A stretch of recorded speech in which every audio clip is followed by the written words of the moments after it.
And let it roll in Phoenix. We're here for the title matches of the Arizona Invitational. Scratch in their title match. Handicap still has 3 bowlers remaining, so we'll set the scene here. We got 2 former Invitational champs.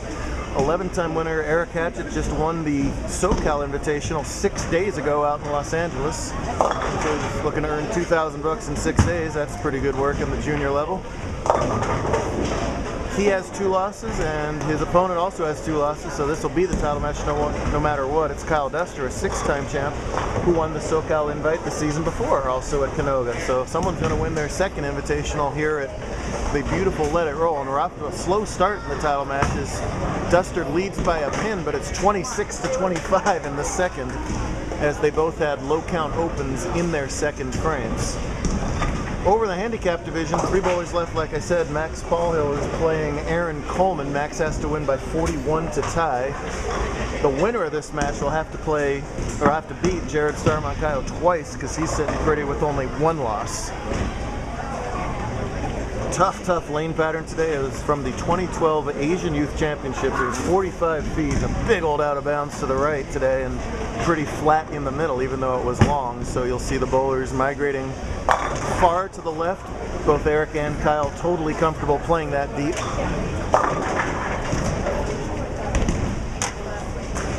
And he really had to grind it out all day long today. Minus 70 cut for the invite. That's very low.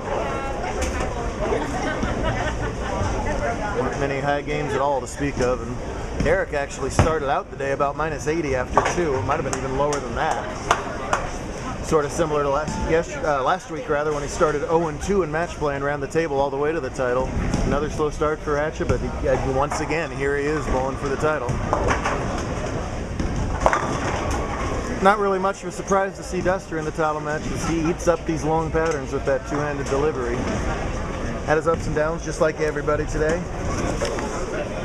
Started off 5-0 in match play, so that was really his biggest up. That's a great way to end up in the title match, so you got so much more margin for error than the folks that get those earlier losses.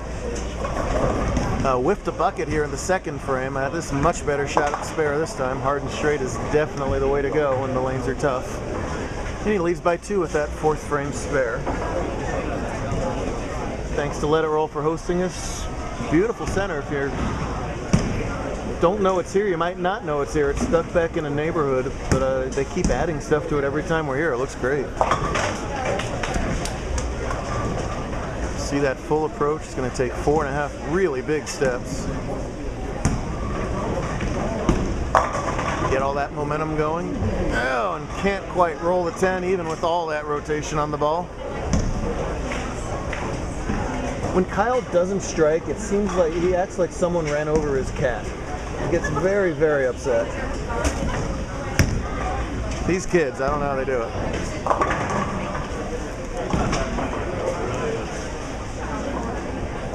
Again, goes back to normal grip for the 10 pin, which is perfectly fine.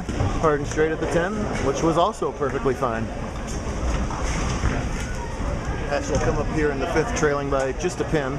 He's going to let Coleman shoot at this spare first, so we'll watch Aaron shoot at this spare first. Little guy, 10 years old, has a high finish of 2nd on tour, so you'll be seeing him in tomorrow's Tournament of Champions, because it's champs and almost champ. He's looking to become a champ.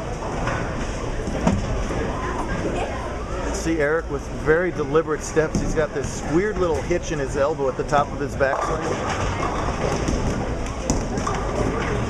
It helps him get inside out really well with the ball. He's very, very good at it. You see that ball? You set it just a pinch short, it checks up. If you try and make sure it gets through the middle, you end up getting a washout today. So, fine line. Lots of washouts today. I saw two counts twice.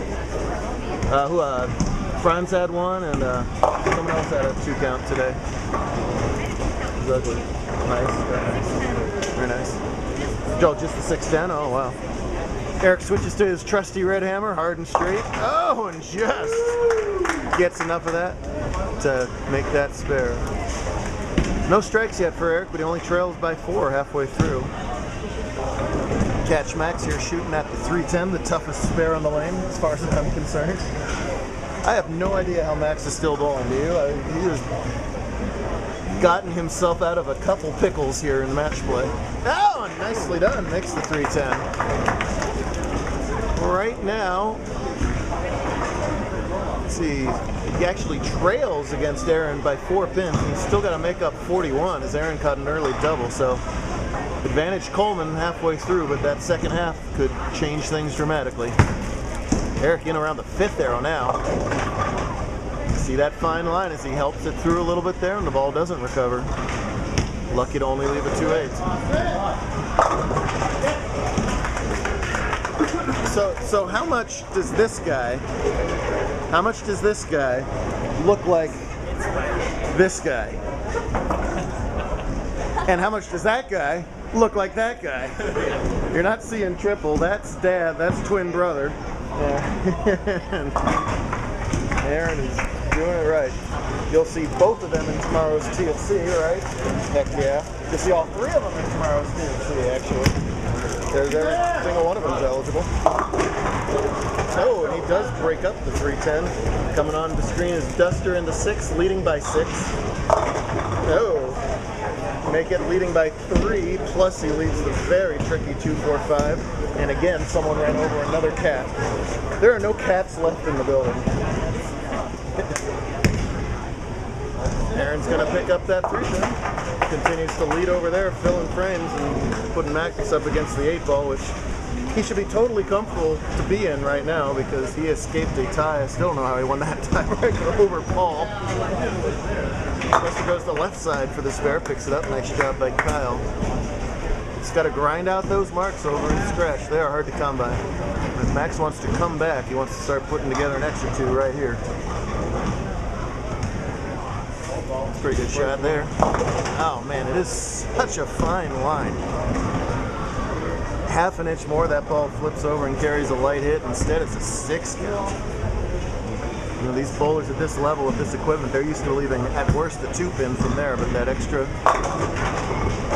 length and volume makes pins not hit the way they ordinarily do. And coming behind the head pin and the messengers don't hit, and that happens on your spare. Big trouble for Max. Kyle and his opponent are close. We'll be back for part 2 in just a minute.